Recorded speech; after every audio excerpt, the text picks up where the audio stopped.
Dear learners, I welcome you all to this course on understanding human rights. In this course, we have discussed many concepts, and we, in our last class, in our last lecture, we discussed about the contemporary issues of human rights, and in that we took up terrorism and counterterrorism, how terrorism and counterterrorism leads to violation of human rights that we have been discussing. We were trying to understand the definitional dilemma that surrounds the term terrorism. Uh, we also discussed the scholarly definitions of terrorism. We also found that if there is no universally accepted definition of terrorism, that is going to have real consequences. And we emphasize the point that one objective working definition should be there so that it becomes easier to go for counter terrorism without any iota of doubt and all. So these things we have already highlighted. We also discussed that there are two kinds of definition. One that is offered by the experts or the academics, and that is called the scholarly definitions of terrorism. So the scholarly or the academic definition of terrorism we had already discussed, and in this lecture we are going to start with how do India, Pakistan, and USA define terrorism. Why these three countries have been taken into account? Because these are the three countries. If you see the global terrorism index, these are the countries who have faced many terrorist attacks. So this is the reason that we are going to discuss first of all, these countries how they try to define terrorism. So first of all, the Unlawful Activities Prevention Act, the law that is in effect in India to combat terrorism, defines a terrorist act as UAPA, how it is defining any act with intent to threaten or likely to threaten the unity, integrity, security, within bracket economic security as well, you see, or sovereignty of India, or with intent to strike terror or likely to strike terror. You see, again, this is important, or likely to strike, preventive arrest, preventive detention can be made when it is there. If the security agencies are convinced that a particular organization or persons are going to, strike, so that is why they can be prevented from striking. Of course, the government cannot wait that let them commit the act of terror, then they will be apprehended. It cannot be done. So you see, so again, the Unlawful Activities Prevention Act, how it is going to define an act with intent to threaten or likely to threaten the unity, integrity, security, within bracket economic security. Security has many dimensions to the economic security also, or sovereignty of India, or with intent to strike terror or likely to strike terror in the people or any section of the people in India or in any foreign country. So this definition, it is going to deal with international terrorism or the terrorism that is has domestic application. So this definition has been developed. Here you will find that it is basically the act.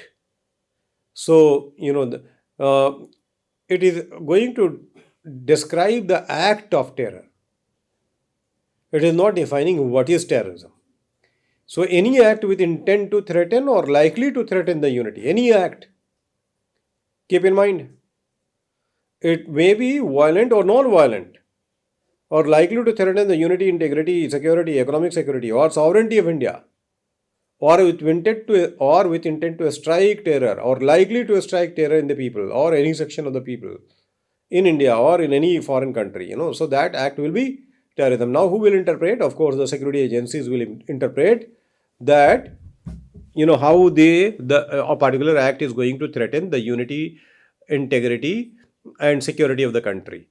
It also includes economic security. So it means that, for example, in many areas we found in our own country that the towers were the mobile towers, for example, they were targeted by the insurgent groups in our own country.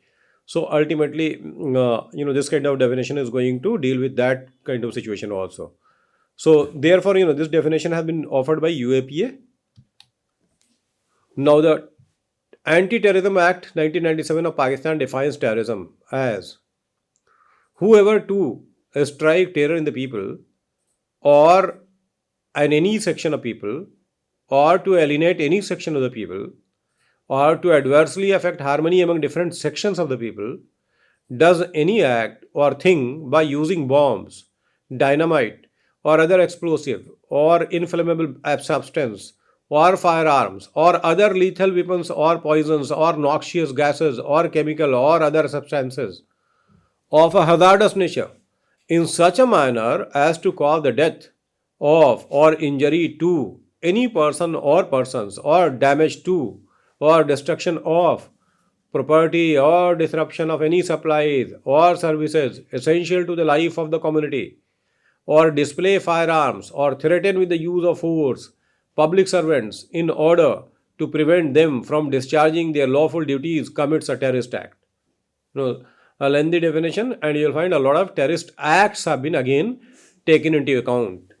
So, this definition is also not defining what terrorism is, but what are the acts that can be termed as terrorism. Of course, when the national governments are going to define, so basically they are concerned with counter-terrorism. So that is why they have to understand what are the acts that can be termed as terrorism, so that they can devise a strategy of counter-terrorism. So that is why they are not going to define what is terrorism. Of course, they will identify the acts that can be termed as terrorist acts.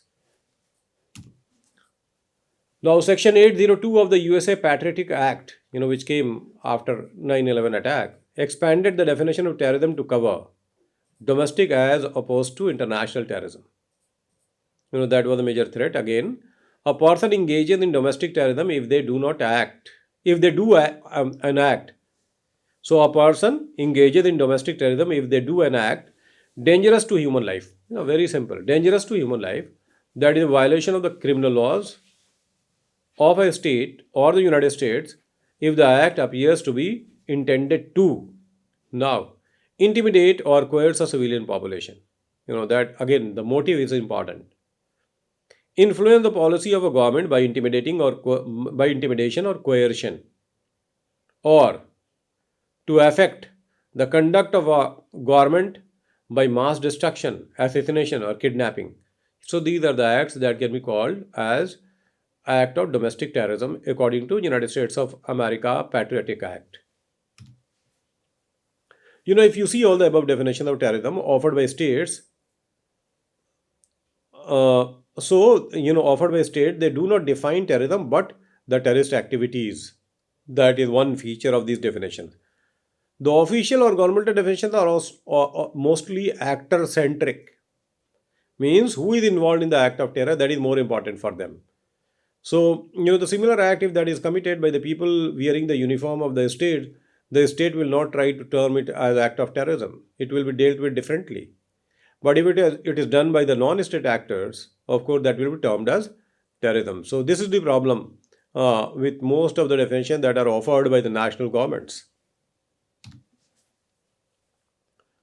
So, after discussing, these academic or scholarly definition, first of all, that we discuss 3-4 definitions, and after discussing the definitions offered by the three national governments, that is USA, India, and Pakistan, we are trying to identify common elements in the definitions of terrorism.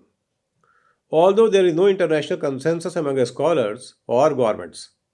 So, both the things we should keep in mind. Neither scholars have agreements nor the national governments have agreement about the exact meaning of terrorism.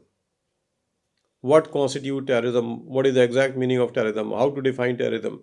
So you'll find this agreement neither that is found in the academic circle nor it is found among the national governments. However, some common elements can be identified in these definitions.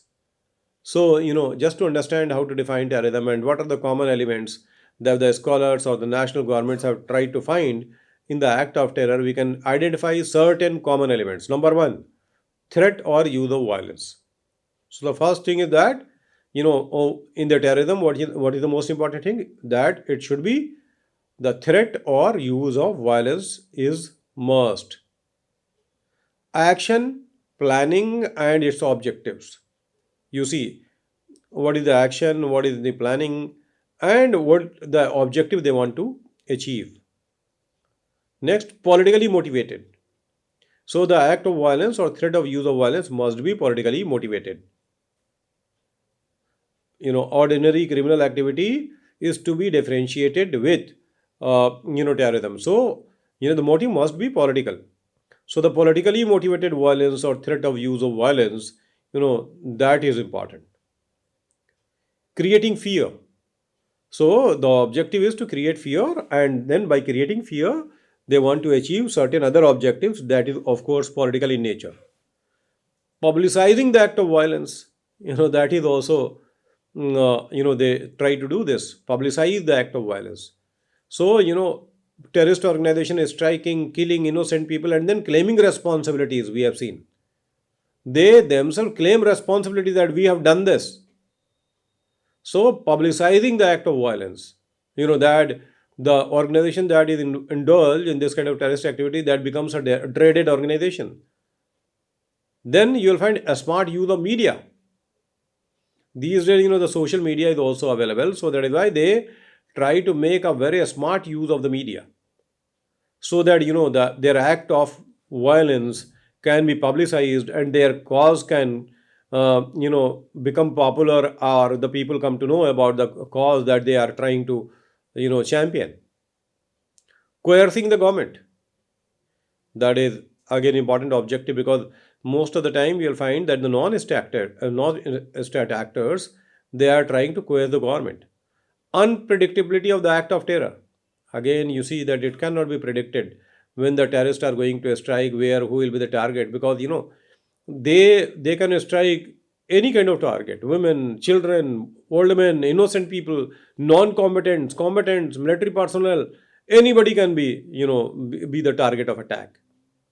So they can they will not spare the temples, mosques, churches, places of religious worship, funerals. You will find that the terrorists have been striking. So that is why unpredictability of the act of terror is also important. These are the common elements that you will find in the definition of terrorism offered by the different scholars and the national governments. But here you will find that coercing the government, that is one element that we find here. It means that again actor centric. It means who will try to coerce the government? Of course, the non-state actors. It means again the state terrorism is something that is missing out from these kind of elements we are trying to identify. Now, after this, we are going to discuss terrorism and its dimensions. When we are going to discuss terrorism and its dimension, we can find that state and non-state terrorism. The two dimensions of terrorism is state terrorism and non-state terrorism. Terrorism has many forms and manifestations. And of course, terrorism is bad in all its forms and manifestations. It must be condemned in all its forms and manifestations. So, terrorism has many forms and manifestations. It will be a difficult undertaking to present a compendious summary of all its forms and facets without being disagreeable. That is the problem, since there is no universally accepted definition.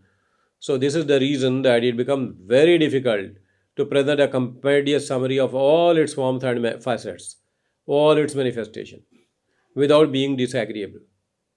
So, the moment you try to identify a certain act of a particular group and you will say that that is the act of terror, you will find the people from that group, they will say it is not an act of terror.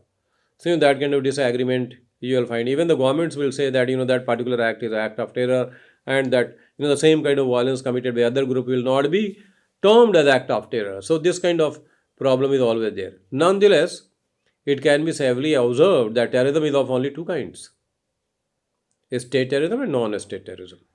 That you cannot deny, that terrorism has two dimensions: state terrorism and non-state terrorism. So, like non-state terrorism, state terrorism is also a historical reality. It means, that state terrorism has been there right from the very beginning. We should not we should not be in fool's paradise that states are always protectors of the rights of the people. States have also committed the acts of violence, atrocities, brutalities, genocides, or act of terrorism. And that is why it will rightly said that whatever kind of terrorism we are finding in the world, whether it is perpetuated or perpetrated by the non-state actors, they somehow get support from some states. Otherwise, they cannot sustain. So that is why, like non-state terrorism, state terrorism is also a historical reality. It cannot be denied. And Basiani complains. You see, we have already quoted his study that in which he found that 70 million people were killed in state terrorism in 100 years from 1901 to 2000, and 1 lakh people were killed in non-state terrorism in 100 years. So, what is his complaint? He says that international and national concerns have been almost exclusively focused on acts of terror, violence committed by ideologically motivated individuals and small groups, exclusively almost to the exclusion of state sponsored terror violence. You see. So, the state sponsored terror violence is often ignored. That he is trying to complain. Perhaps, states claim to monopoly of the legitimate use of force within a given territory has been overstretched to justify all acts of state violence. This is the main problem that is being highlighted. That monopoly of the legitimate use of force. We always say that a state not only has the monopoly of means of violence, but it also has the monopoly of legitimate use of force. So only the force or the violence used by a state is legitimate. Private individuals are not allowed to use violence. Of course, in self-defense, some clauses are there. So, perhaps states' claim to monopoly of the legitimate use of force within a given territory have been overstretched to justify all acts of state violence. So, the sovereignty of the state, that is always quoted. So, the state is internally supreme, externally free. So, that is why when it is internally supreme, it can, do whatever it wants in a territory that it claims is its border. So, because of that, you see that the states are indulged in acts of violence, and because they think that their violence is legitimate violence. David Claridge observes in this context, when a state uses violence as a means of coercing society rather than defending it. So, what is the job of the state? To defend the society, to protect the rights and liberties of the people. Remember, you see John Locke's justification for natural rights and the existence of the state, or the contract that the state comes into existence to preserve and promote what is there, that right to life, right to liberty, and right to property. So, when a state uses violence as a means of coercing society rather than defending it, it initiates an abuse of the monopoly of the legitimate use of physical force. That is the misuse of the monopoly of the legitimate use of physical force. And if a state institutes a policy of elimination of entire section of its own or another society, it is clearly behaving in an unacceptable manner beyond the limits of its sovereignty. So, that state terrorism, the fact of state terrorism is being recognized here by these scholars, and they are saying that, it is when a state is trying to outrage, the feelings of the people by coercing them, or when a state is going to coerce up its own population or the population of other countries, then we must remember that it is unacceptable, it is unacceptable, and it is beyond the limits of its sovereignty. So, the sovereignty of a state cannot be claimed for violating human rights. Another dimension, we discussed about the state terrorism and non-state terrorism. Another dimension is also important, domestic and international terrorism. So, the domestic terrorism is committed by homegrown groups, and its operational space is confined within the boundaries of a state. So, the homegrown terrorism you will find, and then the scholar also you contest whether it is insurgency, militancy, or terrorism. We are not going to indulge in that definition because that is not relevant for us. So, but you will find that domestic terrorism is committed by homegrown groups, and its operational space is confined within the boundaries of a state. The international terrorism is sponsored and committed by transnational groups and actors, and its potential space transcends national boundaries. So you'll find that a terrorist may be from one country and he may be operating in some other countries. A terrorist may be from one part of the world and his target of attack may be in another part of the world.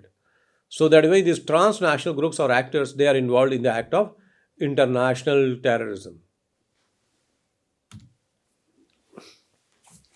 Now, terrorism cannot be fully understood without understanding its causes. So, terrorism must be discussed uh, with its, understanding its root causes. What are the root causes of terrorism? That is important to understand. Then only a better counter-terrorism strategy can be adopted by the states or by the international organizations. So, number one cause of terrorism is inequality. Uh, if you remember, Aristotle had developed his theory of revolution. In the theory of revolution, that revolution was not celebrated thing, something not very positive according to Aristotle. Revolution, he is discussing about the prevention of revolution. He is discussing the causes of revolution, prevention of revolution, and he is also trying to define what is revolution. And revolution is not something which is very positive according to Aristotle. So, he's saying that the general causes of revolution, when he is trying to explain, he says that one of the most general causes of revolution in any country is inequality of status. So, inequality of status is responsible for giving birth to terrorist activity. So, that is why whether it is economic equality, whether it is social inequality, or whether it is political inequality, some people are not given voting right, others are given. Social inequality, where you will find that there are some people who are privileged, others are not. You will find again economic inequality, where there are some a part of the country, or the major part of the country, you will find suffering from what is called mass poverty, and others are flourishing by leaps and bounds, living in affluence. So, and when the people see that there are people who are enjoying their right to champagne and whiskey and brandy, and there are others who are denied right to water. So, because of that, frustration is developed, and that may lead to violent acts, the acts of terrorism and all. Another important factor responsible for terrorism is ideological and religious fundamentalism and extremism. So, whether it is ideological fundamentalism is as bad as religious extremism. So, what happens? There are many ideologies from extreme right to extreme left, who are responsible for terrorism. Similarly, all the religious ideologies, the religions, their distortion, their manipulation, or you see that the misuse of religious text to justify a particular kind of violence that you will find everywhere in the world. So the religious texts are also manipulated by the religiously motivated terrorist organizations. So that is why the ideological and religious fundamentalism and extremism are also responsible for giving birth to terrorism or creating a fertile breeding ground for terrorism anywhere in the world. The third cause of terrorism is sense of injustice prevailing in a section or sections of people. So, if in a country, in a given territory, if there are some people or a segment of population or some segments of population that feels that they are suffering from gross injustice, they are being humiliated, they are facing domination, they are facing non-dominant, they are facing exploitation, they are, for example, their forest is being occupied by the people, those who are coming from outside, or there is a lot of migration from outside in their territory or in their habitats. So ultimately, under this kind of circumstances, many things may be there. The sense of injustice that they are not given jobs, or they are being discriminated against on the grounds of religion, caste, creed, sex, or place of birth, etc. So that will develop a sense of gross injustice in the mind of the people, and that will lead to violent acts. So that is why sense of injustice prevailing in a section or sections of people is also one of the leading causes of terrorism. Alienation. Another important. The theory of alienation of Marx we have already discussed. Here what happens that in many states we will find when the state's policies are not inclusive, that they are not inclusive in the sense that all the needs of all the people are not being taken care of. then what happens? A segment of population or some sections of society may develop alienation from the state. And if they get alienated from the state, it means they can be lured or they can be motivated to take arms in their hands and to fight against the state. So that is why alienation is something that is one of the causes of terrorism anywhere. It means that the people, how a section of people develop alienation, and that the alienation itself is the manifestation of what we call the trust deficit. They don't trust their state, they don't trust their government, and they think that the state is unjust. They think that the state is not responsive. They think that the state's power is monopolized by the few rich people, or particular class, particular caste, particular race. All these things, if they develop, then others will definitely develop what is called alienation, and that alienation is a something that may turn into a violent act. Another important cause of terrorism is gross violation of human rights. So you see that even the United Nations has also found in a study, if the rights are not respected, if the human rights are violated, whether there is a section of people or large number of people, if their human rights are violated, and then what will happen, that they will take arms in their hands to defend themselves. So that is why human rights, promotion of human rights, protection of human rights, you know is something that is also a guarantee, or that is also, you can say, necessary condition of peace. So that is why peace will be disturbed, or the people will get alienated and take arms in their hands if there is gross violation of human rights. So, in no cases whatsoever, in no circumstances whatsoever, human rights should be violated, either in the name of counterterrorism or in the name of counter violence. Human rights are to be protected. Then only you can, promote justice, equality, fraternity, all. Socioeconomic factors. You will find it is also one of the most dominant factors responsible for uh, terrorism anywhere in the world. So it means social and economic exploitation leads to terrorism, which has been established through different studies, and you will find that the socio-economic factors, whenever a segment of the population is exploited economically and socially, then that develops that kind of anger and frustration, and ultimately they may take arms in their hands. Another important point is lack of space for political dissent. So you see why uh, people criticize democracy. For example, people have been saying that democracy is the worst form of government, not a pure form of government, or the perverted form of government. In democracy, you'll find mobocracy. In democracy, you'll find that there is nothing like meritocracy. All these kind of criticism are there against democracy. But remember, Winston Churchill rightly said that democracy is the worst form of government, except all other forms that have been tried from time to time. The best thing in democracy is peaceful transfer of power. The best thing in democracy is that people have a space to ventilate their anger through criticism, protest, processions, etc. So that is why democracy in that sense, the peaceful transfer of power is ensured. And the second thing, that there is already a ventilator. People can ventilate their anger, frustration, disappointment. Why? Because there is a space for political dissent and criticism, etc.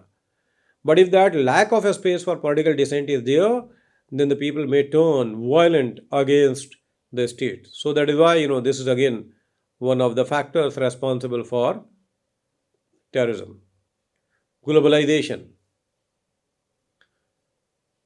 You see that there is a lot of debate. Again, you will not find agreement on this particular issue, whether globalization is responsible for terrorism or not. But if you see the terrorist activities in the different parts of the world, red terror, for example, if you see, or different kind of terror being applied against the colonialist forces, or the forces, the economically dominant forces. So what is happening? Why globalization is being also blamed for terrorism? Because globalization, in a sense, is the universalization of capitalism, where there is no safeguards for poor people. So, you know, these days you'll find states are also adopting neoliberal agenda, and that's why they are going for cutbacks. They are going to, withdraw all the public services that the state was supposed to do as a welfare state. So under that kind of circumstances, what is happening that under globalization, they have to do this. States have to go for a structural adjustment program in globalization. So in globalization, for example, states cannot offer subsidies to their own indigenous industries or factories or companies, because that is violation of the principle of free trade. So that is why, because of globalization, you will find that on the one hand, it is creating a lot of wealth. In a globalized economy, you will find wealth creation is there. But simultaneously, it is also creating a situation of mass poverty. So, because of that, you will find globalization is also becoming a kind of catalyst in the different parts of the world to develop frustration, anger in the minds of the people, and ultimately they are, native people, for example, fighting against the outsiders, migrants, and all. Why? Because they think that most of the jobs that they had earlier, they have been taken away by the people from outside. So the sons of the soil and all, this kind of theory becomes popular. And because of that, globalization also leads to violent acts, and that can be termed as terrorism. And the next point is demand for cessation. So, that is a known fact that the secessionist movements, they are responsible for terrorism. So wherever the secessionist movements are violent, you will find that the people, they will try to take arms in their hands, and they want to carve out their own state by declaring their independence from the state where they were earlier. So all these things, the secessionist or the separatist movements are also responsible for terrorism.